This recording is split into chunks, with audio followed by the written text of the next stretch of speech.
Welcome to the Garage Poets. I'm your host, Jeff Taylor. My co-host, Anna Jeffrey, is still on work sabbatical. She's being held hostage, I guess is probably more the right thing to say. But she will be back with us not too long. I spoke to her today, and hopefully we should be seeing her next week. So this week we have Chad Parenteau, and we also have John Wessick as your features. First up, we're going to have Chad Parenteau. Hang on one second. Chad hosts Boston's long-running Stone Soup Poetry Series. I believe it started in 1970s. His latest collection is The Collapsed Bookshelf. His poetry has appeared in journals such as Resonance, Molecule, Ibbotson Street, Pocket Lit, Cape Cod Poetry Review, Telltale Inklings, Off the Coast, the Skinny Poetry Journal, Nix's Mate Review, and the anthology Reimagine America from Vagabond Books. He serves as associate editor of the online journal Oddball Magazine. Please, everybody, feel free to unmute yourself and give a big round of applause for Chad Parenteau.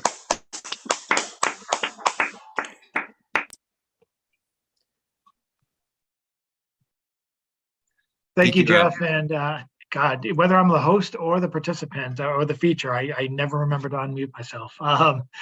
Thank you so much for having me tonight, and thanks to John for also agreeing to feature tonight. I'm glad to be his opening act.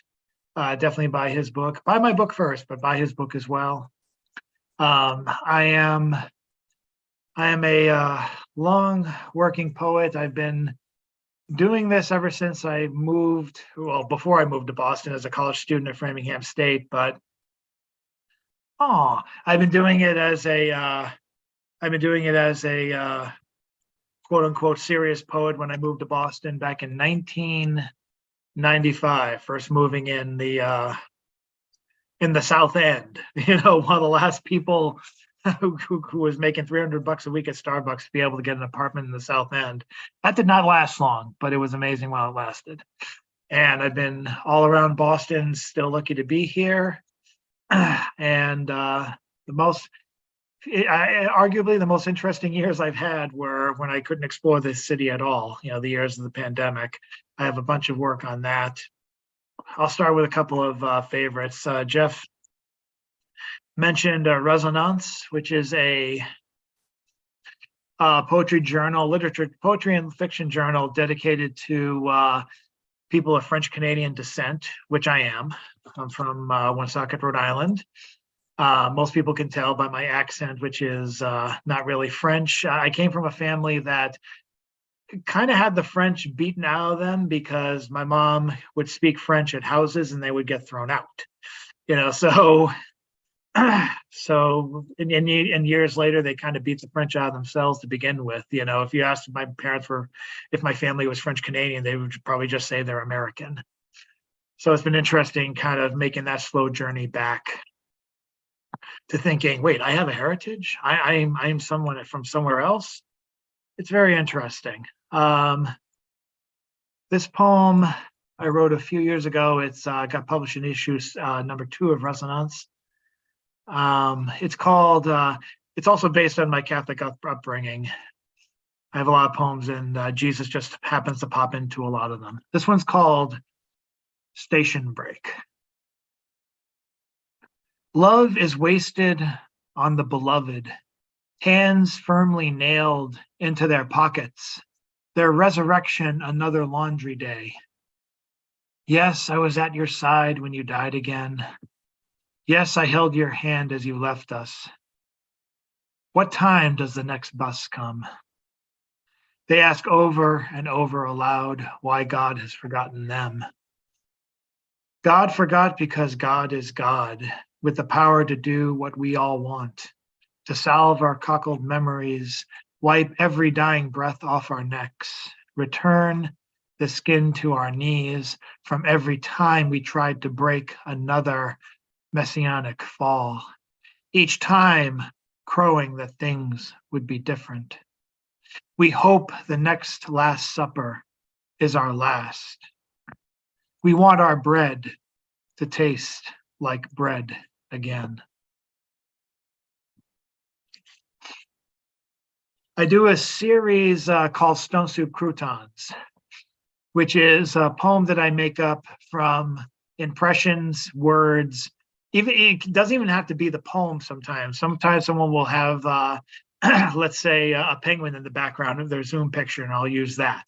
It's basically I've expanded my mind since the pandemic, but basically it's taken from impressions, lines, words from the open mic that I host on a often weekly basis. And then usually by Friday, I try and make it into something.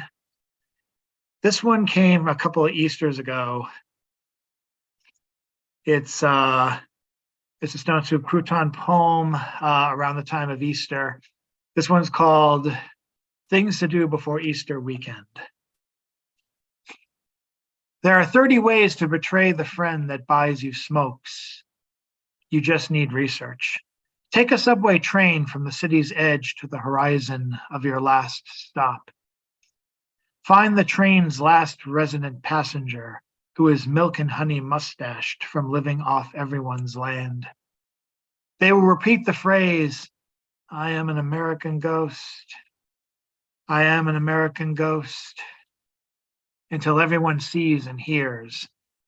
This may or may not prove their statement true, but nod when they say, I am an American ghost. In return, they'll teach you how to repeat your mistakes. The planet's been doing it for years and years at least. Before the lesson ends, you have to get off. Online news reports Jesus arrested again. Fuck. Time to hit the streets and join the nearest mob. Maybe things can be different. This one more time.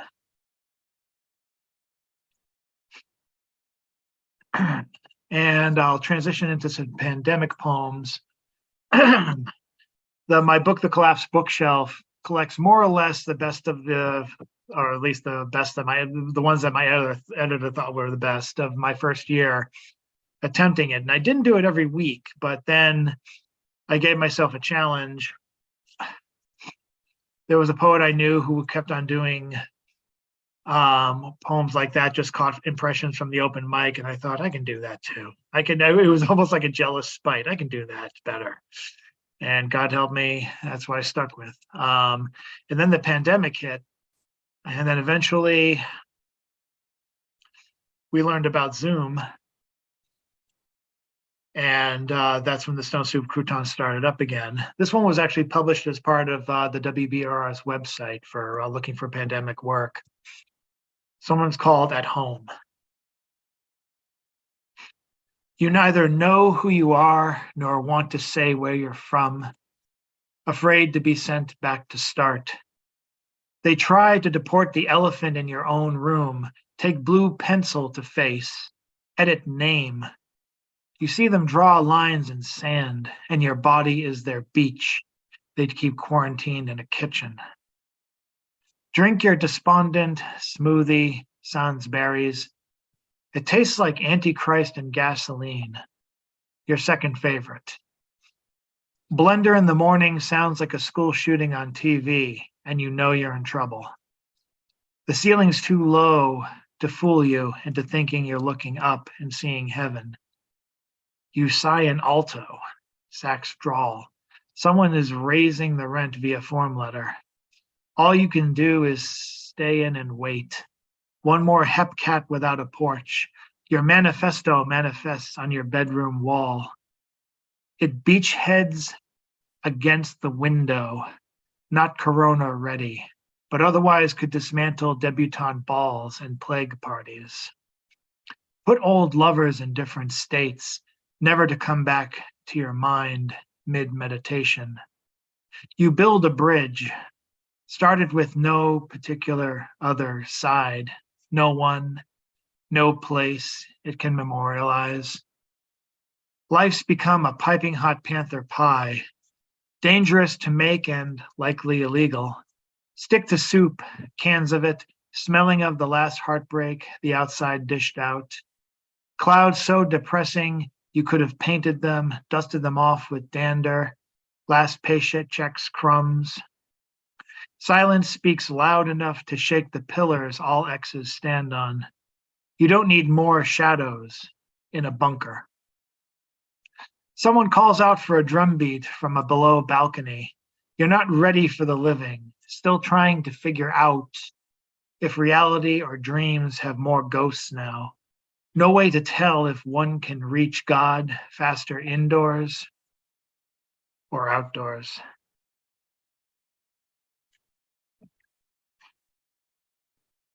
Do have a couple other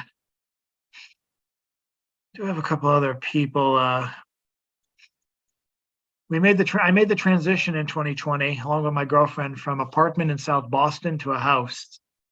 And as you can probably tell from certain lines in the poem, especially during St. Patrick's, we saw a lot of pandemic parties still happening. You know, Nero didn't need to come out and play his fiddle for the rest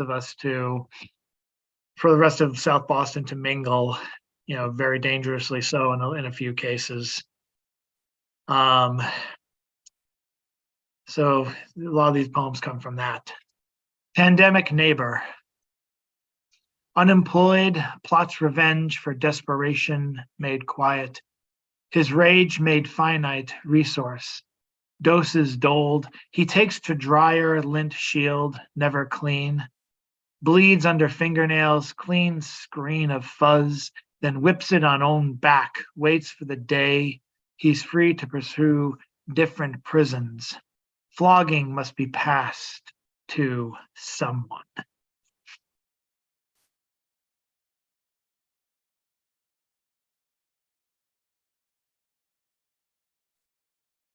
One's called a Week Old Mask. A good chunk of these were written during National Poetry Month in April to give you a sense of time. Empires do crumble, sure, sometimes to dust. Start over material comes from somewhere. Towers make comeback, leave us with smaller streets to stand in legally. Please give to support memorial and progress.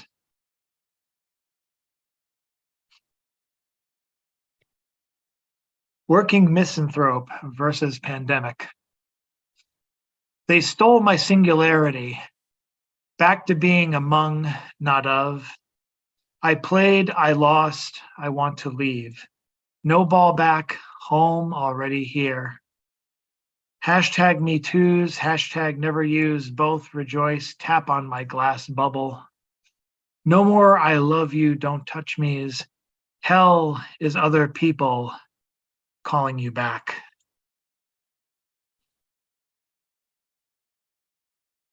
Little autobiographical snippet. I worked throughout the entire pandemic. My girlfriend my girlfriend was a teacher. Her daughter was a student at Boston Latin, and they both were remote. They were both remotely at the house most of the time. My girlfriend teaching, sometimes giving out the MacBooks to families of parents of K2 kids, which was it's amazing to me. And Molly taking classes. And meanwhile, I walked from South Boston. I would get up at 5 or 6 and walk to South Boston, from South Boston to the hospital where I worked, because due to the pandemic, there was limited bus service, and the bus that would take me from Andrew Square to Huntington Ave, where all the hospitals, or most of the hospitals are, no longer existed. So I would walk at least an hour to an hour and a half before I would even, close to an hour actually, sometimes an hour and a half if I went all the way and didn't take another bus. So I got some interesting scenes. Hopefully more of those poems will come through. This is called Reopening America. They kneel before already teeming gates, confident, freshly trampled backs will help them sleep again.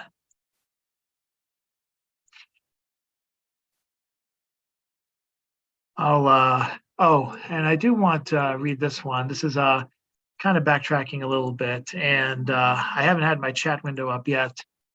So if you need me to stop or slow down or say 1 to 2 poems left, let me know. This 1 to 2 poems sounds good, Chad. Okay, so I will do 2 poems based on work because lots happened to me in the last few years and I've changed jobs. I'm still working at the same place, but I changed positions, which has improved my composure very much, and it's been much nicer. But these are some of the poems I've written over the last few years in the position I priorly had. This is Tip to Lunch poems. This is called a Work Through Lunch poem. O'Hara never had bad dreams of days like this. Sustenance substituted for vending machine run, not enough time to hold a haiku with your candy bar. Another day, another dead lady trending on Twitter. Sad emojis beating your best words per minute. Crying kidneys bring you to the bathroom break as you sound out the only poem your colleagues may ever hear. And this final poem was published recently in Telltale Inklings.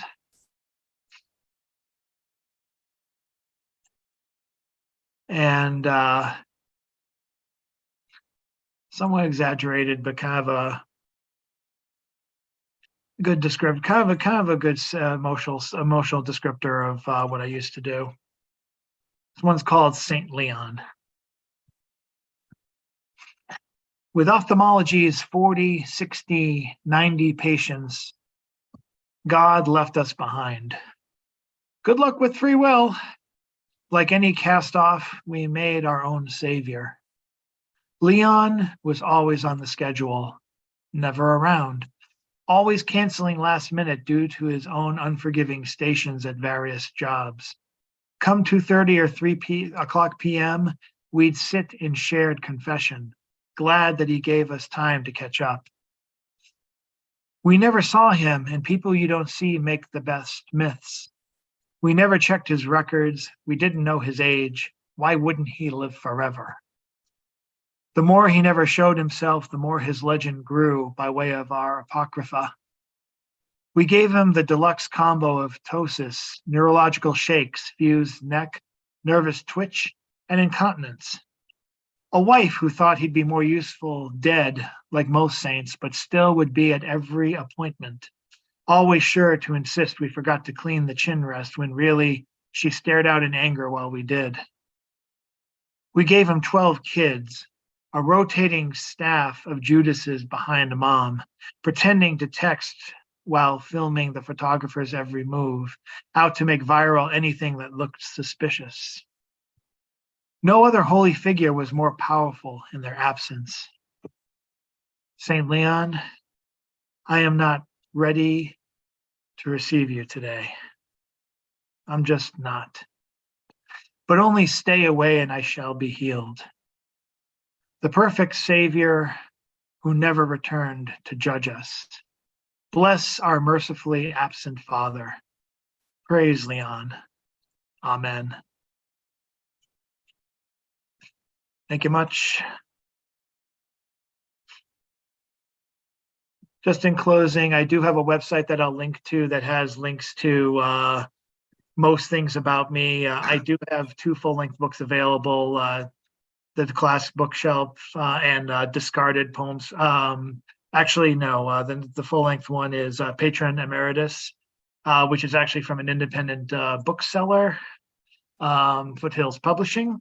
They publish and sell their own books via PayPal if you don't feel like giving to Amazon. And I do have a Patreon, which is also linked on my website, which I'll put in momentarily. Sorry to take up too much time, Jeff. No, that's all right, Chad. Definitely drop all those links in the chat, and if you have a PayPal or a Venmo, maybe people want to throw you a tip. I always encourage tipping the poet, as I am not a paying market, but poets and artists deserve to get paid for their work. So I believe that we should have, if people can tip, then that would be great. So I'd like to put that out there to the crowd.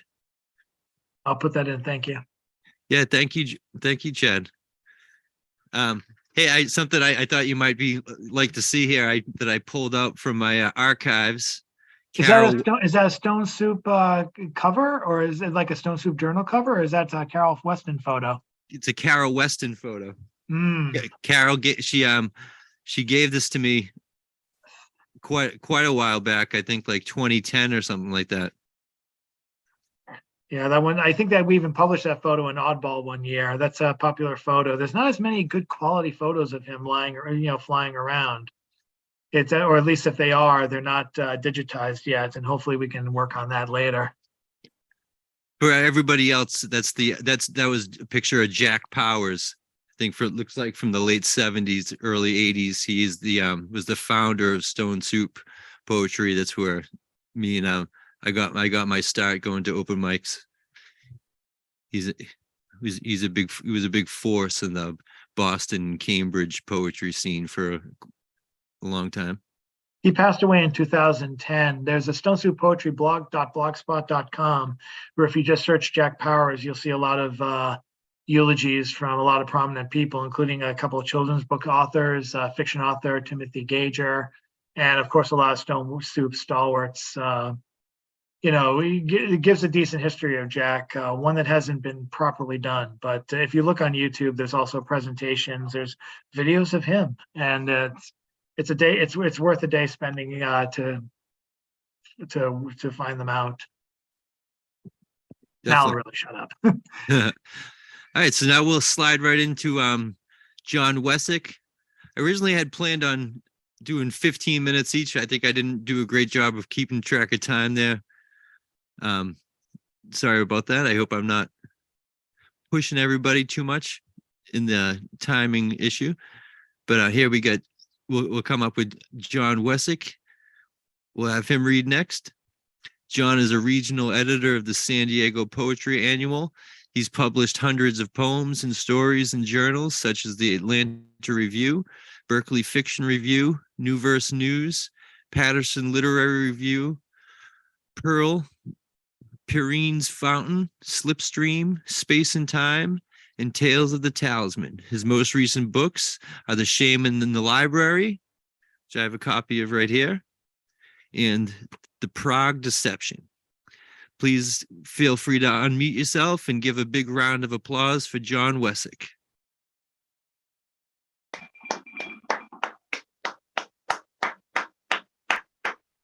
Well, thanks, everybody. Thanks for inviting me, Jeff and Chad. That was a great reading. What I thought I'd do for you tonight is read you a noir story called Cathay Town. I was staring at my unpaid bills over a cup of rot-gut mead when a rock crashed through my window. It was gray, probably limestone, but definitely not basalt or granite, and had a spiral fossil of a trilobite on the back. I looked outside to see who the cult could be, but saw only a motley group of pterodactyls and stegosaurus carrying picket signs to protest my former career as a creator deity. A big guy burst through the door. He carried a snub-nosed lightning bolt, had a complexion of burnished bronze, and wore the kind of toga you could only get at one of those boutique shops on Mount Olympus. He'd brought gloom and the smell of ozone into my office with him, as if he lugged a personal thundercloud with him. I didn't like the intruder, but shooting him was out of the question. My jade scarab and my last amphora of mead were in the lime, the fire. "You Tiamat?" he asked. "Who's asking?" Even though my bank account hadn't seen a spare drachma since the asteroid had ruined the dinosaurs' days, I hated getting pushed around and despised authority figures or anyone who lords it over others. I'm a stone-cold son of a bitch who can love nothing and no one but justice. You can call me All-Father, Lord of Thunder, Bearer of the Aegis, and Keeper of Oaths. Well, Mr. All-Father, I don't like people pointing lightning bolts at me, so either put your piece away or scram. His expression could have soured all the milk from Endymion's flock. He stowed the lightning bolt in his shoulder holster. I thought you were a dame, he said. This was shaping up to be a bad day. First he threatened me with a gun, and now he was subjecting me to transphobia. Gender is a social construct, I replied, but you aren't here to discuss my genitals, real or imagined. Spill it. Someone's trying to kill me. The All-Father collapsed into a chair. All the false bravado drained from his face, leaving only the look of a boy scared of the basilisk hiding under the bed. What makes you say that? My sisters and brothers disappeared one by one. When I asked my father Cronus for help, he just belched. Was he telling the truth? It didn't much matter. I had all I needed to solve the case: a hat, a gun, and a bad attitude. He had the look of someone important, and if I played my cards right, I could make a killing. My rates are 200 drachmas a day, I said, plus expenses. I rang the doorbell and waited. In advance of my visit to Cronus's mansion, I'd put on my best toga and polished my sandals, but I had no confidence my wardrobe would pass muster up in the hills. May I help you? The butler, who answered, had a long nose that seemed to match the condescension in his voice. Name's Tiamat. I handed him my card. I'm a private investigator here to see Mr. Cronus. This way, sir. The butler led me inside. Somehow the word must have gotten around, which was suspicious because rich people usually sick a chimera on me whenever I get within a league of their homes. Excuse me, sir, the butler said to Cronus. Mr. Tiamat is here to see you. He's a private investigator. When you're as powerful as Cronus, I guess you can get away with dressing like Diogenes. His stomach dwarfed the rest of his body, even though he was twice the size of a mortal. Ah, Tiamat, I've been expecting you. I'm sorry I can't offer you lunch because our larder is empty. All I've had to eat today is a few ladyfingers. I doubted that. If a guy with a study bigger than Agamemnon's palace couldn't rustle up some olives and a slice of pita, my name was Epimetheus. So you know why I'm here, I took a seat. About the murders, you mean? Cronus's eyes were the color of wine-dark sea, but were they the eyes of a killer? Anything you can tell me would help, I said. A dreadful business. Cronus poured me a cup of mead along with one for himself. I wish I'd acted sooner. Poseidon has always been a jealous type, but I never suspected he'd kill his brothers and sisters. When Zeus came to me with his suspicions, I kept quiet. If he learned the truth, he'd take his wrath out on his brother. Even though Poseidon is a killer, I couldn't stand to lose another child. Cronus took my hands. Whatever Zeus is paying you, I'll double it. Help me find Poseidon so I can put him somewhere he can't get the help he needs. Where do I start?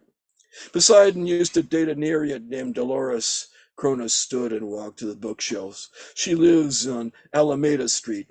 Jeffrey will give you her address. The doorbell sounded and I waited for an answer. Dolores's cabana was at the end of a cul-de-sac surrounded by bronze merchants and falafel stands. A welcome mat with an image of Rhea lay on the step, and the air smelled of burning metal. Nobody answered, and I turned to leave.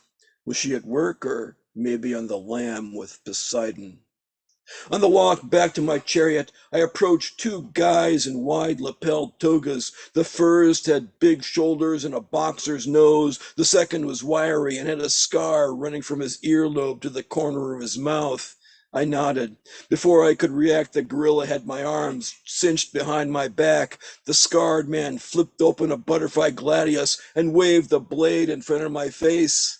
You're a little too nosy for your own good, pal. He was so close I could smell the yogurt and garlic on his breath. Know what happens to nosy guys? He stuck the blade in my nostril and sliced it open. They lose their nose. Next time I'll cut the whole thing off. My nose bandaged in penicillium-soaked linen, I returned to Dolores's cabana after midnight and jimmied the lock. It was dark in the hallway. After determining the only sounds came from local metallurgists beating plowshares into swords, I lit a portable oil lamp. Images of porpoises cavorting with naked women decorated the walls. It would have cost a pretty drachma to hire an artist of that skill, something a single girl couldn't afford on a Nereid salary. A half-eaten spanakopita lay on the kitchen table. It was cold, but that hadn't spoiled the aunt's appetites. I opened the door to the bathroom and found her. Her naked body floated in the bath. Her breath was still, and I regretted not having 2 coins to place on her eyelids to pay Charon's fare. Something glittered on her cheek. I knelt close and saw that it was a fish scale. I retrieved it and stowed it in my pocket. Well, well, well, what do we have here? Torchlights filled the room. A stocky man in a wide-brimmed hat stood with his hand hitched in his belt. 3 uniformed officers in blue togas backed him up. Hello, Bradshaw, I said. That's Lieutenant Bradshaw to you, Tiamat. Congratulations on your promotion. Whose laurels did you have to kiss to get those butter bars? Why, I ought to take you downtown. What are you doing here with a dead girl? Divorce case. I wasn't going to spill my guts until I knew whose side the Flatfoots were on. Divorce case, my ass. The skin under Bradshaw's eye twitched. If I know you, you're working some private angle. Care to fill me in on the details? Agamemnon's got a jealous wife, what can I say? If you want to brace Clytemnestra, go right ahead. Get out of here. Bradshaw, step out of my way. And Tiamat, don't leave town. Hey, Tiamat, one of the officers said, stray asteroid hit you in the nose? There was a time when I could have repaid such insolence by turning into a dragon and ripping the offender apart. I turned my back and walked away. Master Pythagoras will see you now. My guide led me through a courtyard where a shirtless man lay strapped to a whipping post. Hundreds of flies dined on the welts on his back. What's with him? I asked. He dared suggest numbers can be irrational. The guide showed me into a sweltering hut where a bearded man drew triangles in the dirt. Could you tell me what this is? I handed him the fish scale I'd found on Dolores's corpse. In my experience, philosophers are about as allergic to bathing as Achilles' heel is to arrows, but any discussion of the subject would take hours, and I didn't have the time. Siren scale. Pythagoras handed it back to me. Where can I find this siren? Between Scylla and Charybdis. I brought a lunch of olives and feta to a park bench overlooking the Aegean to contemplate my next move. It was pleasant watching the swans and triremes on the water. I bit into an olive and cracked a tooth on the pit. The legend of Scylla and Charybdis got overblown. In reality, there were 2 parallel streets in Athens' Cathay town. The phrase originally meant surviving Monday's all-you-can-eat sushi special at Menelaus's Golden Walk. The case began to make sense. Instead of catching the first ferry to Crete, Poseidon hid out at the Golden Walk while trying to persuade his girlfriend to flee with him. He left the 2 henchmen watching her house. Me showing up convinced him that Dolores was ratting him out to the cops, so he had her killed by a siren. I'd probably find floating in a fish tank at the Golden Walk. If I acted quickly, I might catch Poseidon at the restaurant, but I couldn't take on his henchmen alone. For that, I'd need backup. One of the swans waddled over and pecked at the bench to get my attention. He was larger than the rest, and his feathers seemed to emit an ethereal light. Psst! Hey, Tiamat, he said. Zeus, is that you? Don't use my name. There are spies everywhere. The all-father altered anatomy made the pitch of his voice comical, much like the Dionysus duck. How's the investigation going? I'm following a strong lead. It should be wrapped up in a few days. Okay, see the bird's nest under that olive tree? You'll find an IOU underneath it.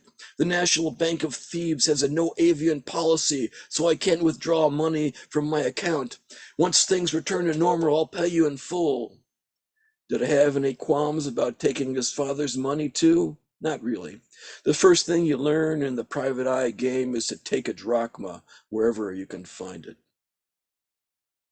Cronus was talking to Bradshaw and a phalanx of blue-togaed officers when I arrived outside the Golden Walk. If you help me get my son back safely, he said, I'll put in a good word with Mayor Tantalus. Bradshaw's mouth was set with determination, but his eyes glittered with self-interest. I knew how his mind worked. He was imagining himself behind the chief of police's desk.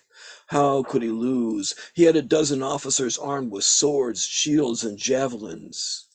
A broad with the body of a cobra burst out of the restaurant, carrying a woozy Poseidon over her shoulder. His addiction to lotus pods had left his trident standing at half-mast. There were a few score steps from a waiting chariot drawn by two dappled horses. I want to see my son! Cronus grabbed the siren's arms to stop her. Bradshaw and the boys in blue stood paralyzed, unsure whether to intervene in the family drama. Get your hands off me, the siren screamed. I'll never let you take him. He's my son and I have the right. Cronus slapped her.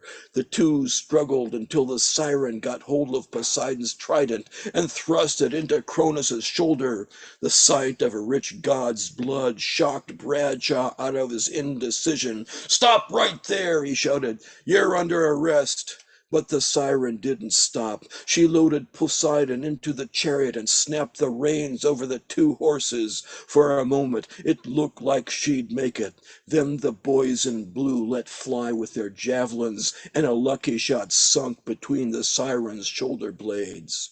Despite his wound, Cronus made it to the dying woman before her body stopped twitching. In a feat I could hardly believe, he swallowed her whole and used the javelin as a toothpick. Come, my son. Cronus took the reins. I'm taking you home. You're late for lunch. As Cronus drove Poseidon away, I realized he'd played me for a sap. Stop him! I grabbed Bradshaw's arm. Poseidon's not the killer. It was Cronus. He's been eating his children all along. Are you saying that siren didn't kill Dolores? Bradshaw freed his arm from my grip. No, she killed Dolores, but only to protect Poseidon. Then the case is closed. Bradshaw's face was a mask of skeptical marble. Do something, I said, or Poseidon will die. Forget it, Tiamat. Bradshaw laid a hand on my shoulder. It's Cathay Town. And there you go. That's it for me. I have a feature coming up on Monday, and also I have a new book out, so I will post links in the chat again. Thanks again, everybody. Thank you, John. That was amazing. I didn't expect one long piece from you. I probably should have, though, because I know that you have those longer prose fiction types of things, and I'm really always blown away by the extent of your creativity. Well, 15, 20 minutes, as a feature gives me time to read a story. So, it's a good time to fit in. I'm glad that you did that. That was awesome. Thank you. Thanks. Yeah, so now we'll start up the open mic. Definitely drop in the chat first your links to your book. I've got a copy of it right here. The new poetry book is awesome. There's lots of other stuff on if you go to John's website, he's got lots of other stuff available. So please go and pick up one of his books. So now if people want to drop their names in the chat, we'll get an open mic list going. I'll start us off with one of mine while people are deciding if they want to submit themselves to the YouTube stream with their poem. This poem is called 10 times 42. I packed a bowl 'cause the JOB is FUCT. I took hits from the bong 'cause the government. I've taken joint rides with my boss, and I've taken joint rides because of my boss. I stuck a piece of hash into the end of a safety pin because someone spread eggshells all over the floor. I wake and bake with concentrates because morning glories are useless on a 2 a.m. car ride. I haven't tried my hand at cultivation because I've been bald since my 20s. I deleted the app connected to my Bluetooth-enabled vape pen so the feds can't track my habits. I bought a smell-proof pouch because the NSA got a hold of this poem before I wrote it. I'll take 2 puffs from the peace pipe because I'm both an Autobot and a Decepticon. I'll roll a blunt because I've worked hard to be good at what I do. I'll pass to the left because I've been hopping fences for too long to not already have hit the grass. I'll keep killing brain cells because one of these days, I'm gonna catch the one that's been hunting. That's 10 times 42. And then I got one other one, and so that just to give you guys the ropes, 2 poems, no more than 4 minutes. So here's my other poem is Subliminal. And let's see, take a look here in the chat. Hang on. So we got Matt Wall is on deck, followed by Nick and then Clive. All right, this one is Subliminal. The letters on the screen are inhabited by people who want to kill you. They are fluorescent bulbs trapped in the walls of a maze shaped to spell freedom. After being fed 6 pills every 3 hours for 9 weeks, the letter people ate through the walls and hurled themselves into the space between the text. Their true goal is to direct, but the pharmaceutical regimen freedom has put them on left them susceptible to the believing they must be standing in a pool of your blood to make $1. They think love has a shape, a color, a required equipment list. A representative is asking you to lie on the couch. A profile has been created for you. You will be prompted to select a legacy administrator. Press spacebar to continue. That was Subliminal. Thank you. Next up is Matt. And Clive is on deck. Hey, thank you. Thank you. All right, this is called All Jail Is. All jail is a place that breeds criminals. All jail is a place where people are trained to feel like a lower class citizen. All jail is a place to learn politics for the next time you're in jail. All jail is a place to punish people stupid enough to get caught without trying to make sure they have the skills to never return. All jail is a way to make sure inmates will always fear men with badges.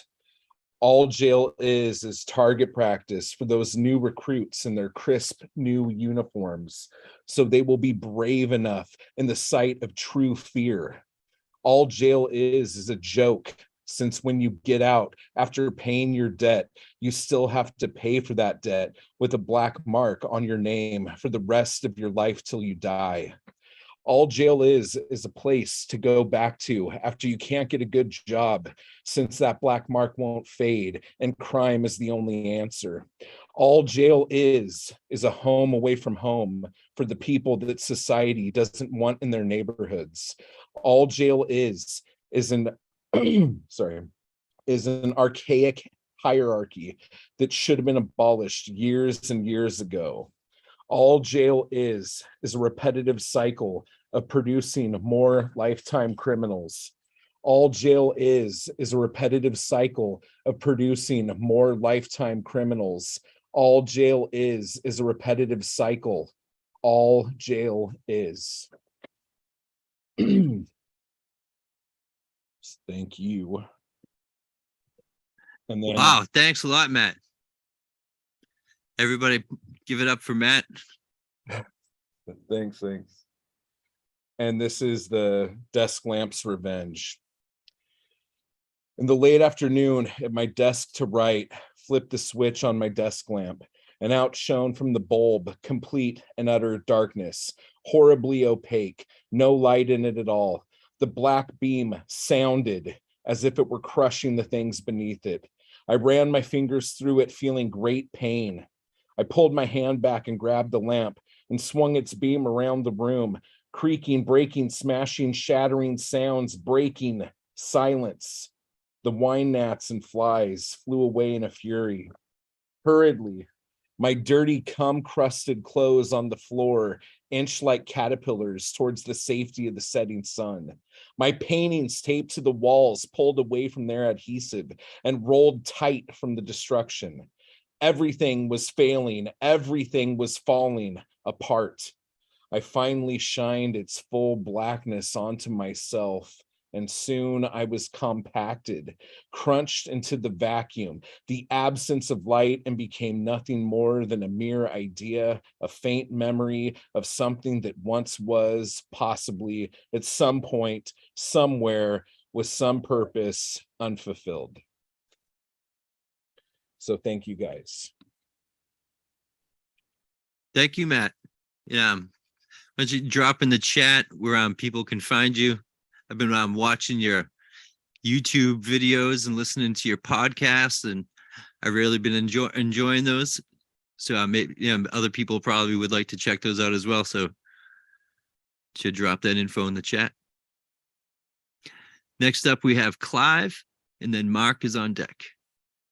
Hello. Okay, so I'm just going to do one. A couple of people here will have heard it, but it's one I enjoy doing. And to explain what happened, I wrote a poem and went to a gig, and I was going to perform it for the first time. And to my horror, when I got there, I realised that somebody had changed the letter P and F over on my keyboard. And I didn't realise. I got there and I thought, shit, I'm going to have to read it now. I've got no choice. So this is what came out. It's called When F and P Change Places. This poem, if that's what it is about nothing in particular, just various bits and feces. I don't like to start with politics, a peeled pull of fistfots and fanatics who couldn't organise a fiss-off in a brewery, and in the case of UK immigration policy, responsible for plenty of fatalities. Though I'm sure they will be reported favourably by Fox News and its British equivalent GB News with Nigel Farage and his friends. So let's be more pliffant and talk about sports feeful like Feet Sampras, famous feeful from the fast like Ngafoli and Bonaparte, or even contemporary feeful like the unfortunately not yet dearly departed Piers Morgan, or Katie Hopkins, who always seems like she's paused a pineapple off her bum. No? Okay, let's talk music. You may have an eclectic taste ranging from the poo-piters through offerers like the Magic Flute, old British hits like XTC's Making Flans, poor Nigel, I'd poison them, wartime classics like Fack Off Your Troubles, Beatles classics like I Peel Pine, festive songs like A Partridge in a Pear Tree, or even some frog rock. I wish I was musical. I'd go on tour entertaining the pee-fang public in places like Finland, Portugal, France, and probably New Poundland. But enough of that. Let's talk food. I'm not sure what to eat today, roast fork and apple sauce, or fish and chips. And if fish and chips, do I have pickled onions or mushy fees? Or do I have a fucker steak and kidney pie? Not saying I eat too much food that's unhealthy and patterning, but my clothes are size trifle XL. Feet of five, feet of feck up, fickle feb. What? Plagiarism? Fuck up, or I'll punch your lights out. Oh, appended, are we? I pray you don't call the felice, the coffers, the pilth, the figs. Fuck the felice. Oh, come on. I was joking. Do my poetry thing. Why is that? Oh, come on. I was joking. I wouldn't really punch you. I don't approve of fisticuffs or violence of any kind. I'm a pacifist. My house has patio doors. It's a big house. It's rather palatial, with a games room for fall and ting fong. Okay, I'm taking the piss. I live in a folky little plat or apartment in Pewfrapur among the pheasants. And I'm probably stuck here until the Grim Reaper comes calling. Whatever a reefer is, I mean, I wouldn't know. Thank you very much.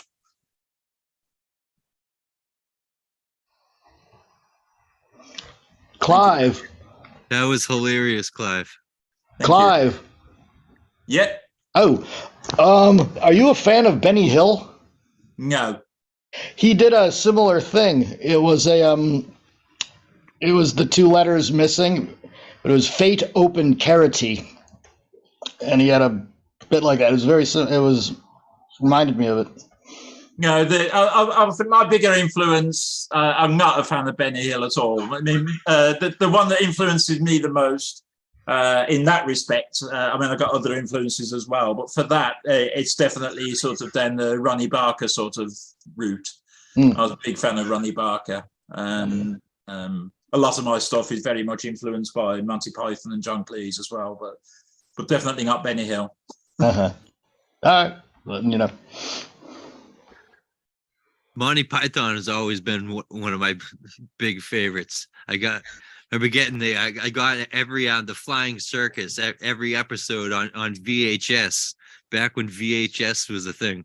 Well, Yeah, Blackadder is really great too. If you ever seen Blackadder, it's wonderful. Yeah. I Oh love yeah, it. Blackadder as well. Yeah, that's fantastic. English comedies were always, TV was always my favorite. I grew up in Massachusetts, but here in the States, but I always had more like took to English comedy, like Fawlty Towers and that kind of stuff were always my favorites growing up. I think virtually anything with John Cleese is brilliant. Unfortunately, the man is an absolute arse and he's turned into an absolute bigot, but Yeah, he's that's still a terrible. comedy genius, but Right. Have you ever seen a clip of the Beatles doing a scene from Hamlet? I think it's really good. Yeah, they all hung out together. Like George financed some of their films. Yeah. Oh no, but this was like 10 years. This was when they were still. This was 1963, I think, and they're doing the scene from Midsummer Night's Dream. I'll have to look for that. Yeah, I haven't seen that either. Yeah, it's on YouTube. Yeah, we'll look for that. Definitely. Thanks. Yeah. All right. So next up we have Mark, and then if anybody else wants to read, I think that might be the end of the list, and we'll get around to the second round. And unless if somebody else wants to read that I missed, please speak up. Go ahead, Mark. Idling mind.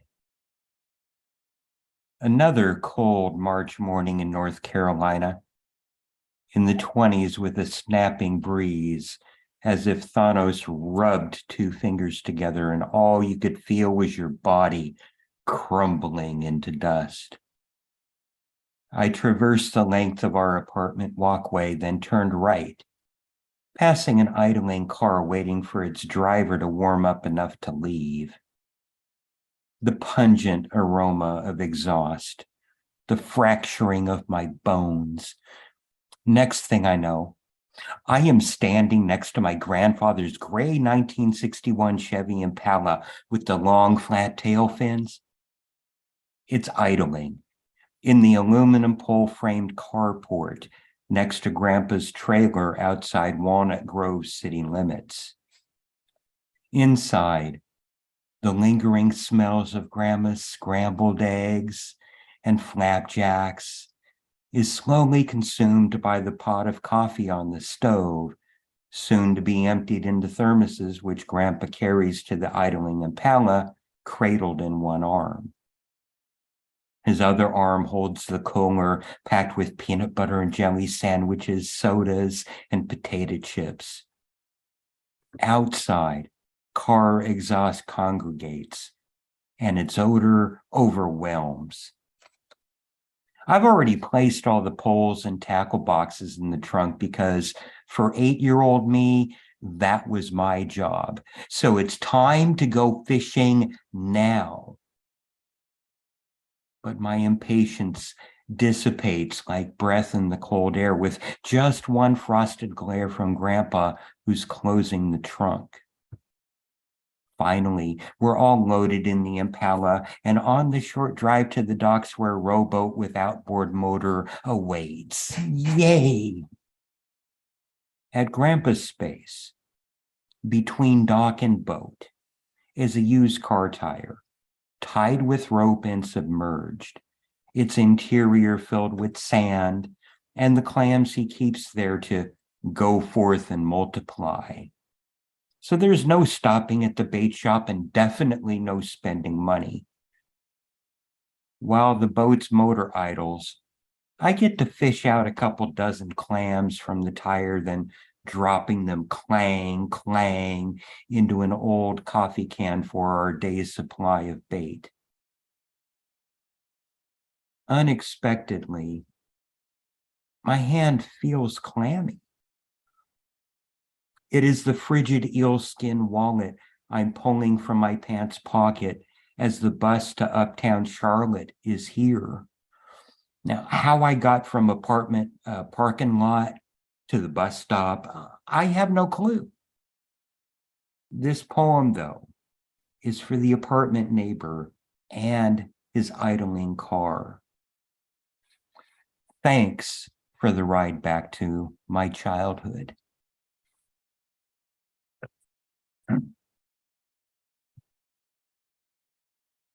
And thank you. And this poem serves as advertisement for the upcoming poetry writing workshop here on the Garage Poets next Friday.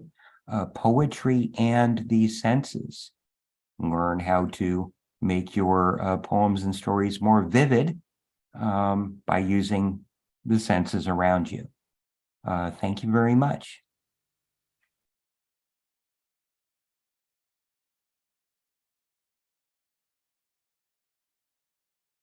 Thank you, Mark. I really enjoyed that poem. When you enjoyed it tonight, and then I heard it last night when you on your feature, you and John Rowe double feature. That was a really good time last night. I enjoyed all the little extras. I like the how you would like put the name of the poem and stuff on the paper, kind of bringing it back to like silent film days. You know, here we are in like the most modern of times here with the Zoom. We're all in different states. Well, most of us are in different states anyways, but not. They go me, John, Ethan, and Chad are all here in the same state, but yeah. Well, thank you, Jeff, for being there, and you too, Shockey. It was great to have you both there. Yeah, thank you, Mark. Yes. Oh, and next week, if everybody wants to come back, Mark will be facilitating a workshop he was telling you about right here, same Zoom channel. Come and check us out, and we'll do some writing together. Mark will lead us into some new writing. Next up on the open mic, we have Nick Paleologos, and then Shockey. Do you want to go after Nick? You can get Nick's book, Ad versus Reaction, on Red or Green Books. If you go to Red or Green Books, that's READ, like you read that book. Red or Green Books, go and check out Nick's book and lots of other books. Thank you all. Thank you, Jeff and Shockey. I see the ringing endorsements coming in the chat and through the headphones too, and I love it. It's awesome. So yeah, good to see you, Jeff. Good to see everybody here. Yeah, I look forward to that workshop too. That's going to be interesting because I really want to take a Mark States workshop because that sounds interesting. And I don't have a poem, unfortunately, that like what Clive did earlier, because that was really genius. And I've always wanted to kind of do a poem like that. So I guess Clive kind of is going to inspire me to do one of those types of poems. So thank you, Clive. But I'm not going to read from the book tonight. Tonight I've got a poem, something I've been doing recently, but I like this poem a lot. Here we go. A poem for a broken soul. Be loving to your family, for they are the ones that hold you in tranquility. Be loving to others, for when hate breeds, love smothers. Be loving to your planet, to stabilize the ever-changing climate. Be loving to your sky, for it has watched you cry. Be loving to your past, you have grown up so fast. Be loving to your present, surrounded in love's effervescence. Be loving to your partner, for it is love you will both garner. Most of all, be loving to yourself. Without you, the world will be a shell of itself.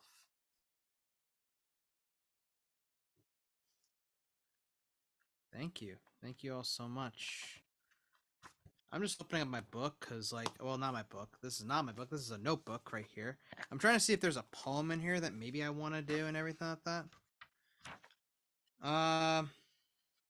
Fuck. I don't have any poems that, like, actually, I'm trying to pull up something right over here. I got one actually right here. Here we go. This will be my last one for the night. I did not choose to write. Writing chose me. It saw everything in me, evil comes disguised as an angel. I walked to light from the dark cave I built. I said, here I am. What the hell do you want? And I hung over a binge. I heard a voice say, take up a pen. I heard another say, be vicious with your words. Slaughter your trauma with poisoned ink. I baptized my pain with healing. The dead memories came to life. With zombie zest in the dead hearts, evil has consumed me before. In the guise of God. My words can easily get misconstrued no matter how direct I am. No matter the comfort in my home, I was on my own for a while. No matter the cost. Just survive on the boiled blood within. In this state is the sinner, trying to write his sins out and the evil done to him. I want to be delivered. I do know what evil looks like when writing takes a hold of me. Just look at my writing. Pay attention to the message. These sober thoughts keep me alive. Writing chose me to tell a story, my story. That's all. Thank you, Nick. Thank you so much, Jeff, for this awesome space right here. I feel like I'm in a garage right now, and I like it, and I'm just chatting it up with everybody. Typically, I am in my garage. That's where the name comes from, the Garage Poets. I'm typically in my garage, but where I've been sick and I had COVID, I just been in my room, so I'm just still in my room. I haven't really been too many other places besides my room for like, it'll be 2 weeks now and Sunday. I know I'm going like, do you have to change the name of the series now? It's going to be Jeff's Room instead of the Garage Poets. I mean, no, it's going to be Walter's butt. Okay, there you go. I was gonna say a better suggestion would be the Bedroom Poets. Yeah, you had That's the not the fake, kind of, that's Marissa's poetry you group. had the fake sunglasses on the other night. And when Walter turned around, those sunglasses moved to Walter's butt, and it was funny. That is. You know, the Zoom sunglasses just right on Walter's butt. I was anytime I would look up to try to catch it, because I remember you saying that it would move because it would see my eyes. But yeah, it must, because he's got like Well, and eventually it turned around, so it didn't work anymore. But it was hilarious. yeah, I wish I was able to see it myself. So Shockey, are you gonna read for us tonight? Yeah, I can read. Great. Why don't you jump on now, and then I think that'll be it for this week. We'll do I'll stop the Zoom, and we can not the Zoom but the stream, and we'll do the you had to be there round. We can read some more, or we can just hang out. But Okay. yeah, next up is Shockey. All right, I'm waiting for the cabin fever poem from you being in your room this whole time. All right, so this piece is called Wind Chime. I wrote it yesterday. In this space, you can hear a pin drop, echo against bare walls, remind you of wind chimes, how they make beauty from violent winds, a method to its madness, serenade you with a calming sermon. Whispers, it will be okay. Here in your comfort zone, free of thoughts, forget how one day your skeleton will too become wind chime, percussion instrument, or maracas in a wooden box when the earth quakes. Forget how one day your colleagues will forget your name, replace you with someone who is less jukebox hero, all woodwind symphony.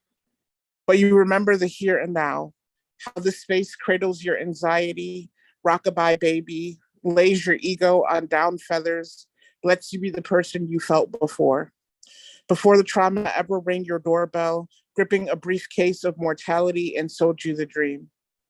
Relax. There's no soliciting here, only healing. Only healing. Yeah, that's that piece. Thank you, Shockey. And thank you for being an ear today. I needed to hear some kind words from a kind person, and you were that. You and Deadpan Lizzie helped me out earlier today, and Nick. I was having like a nervous breakdown, mental breakdown, and three of you jumped on the Facebook Messenger and definitely were there for me. Thank you for that. So this is it for the Garage Poets this week, or at least the streamed version. If you would like to be part of the more impersonal action here, you can join the Zoom each week. The information for that you can find on our Facebook group, the Garage Poets. And thank you for coming. Please buy John's book, The Shame in the Library. You can find that on the interwebs. You could also find The End of Everything by Matt Wall on the interwebs. I definitely suggest getting this book. I just arrived to me in the mail today. I read a few of the poems and I've quite enjoyed them. And you can also get Ad versus Reaction by Nick Paleologos. Find that on the interwebs. Chad Parenteau, I do have one of his books, but I just don't have it within my reach. Definitely purchase one of his books. And if you pull my book out of there, I'll lose it. What? No, I will, but just not today. All right, thank you for everybody for coming.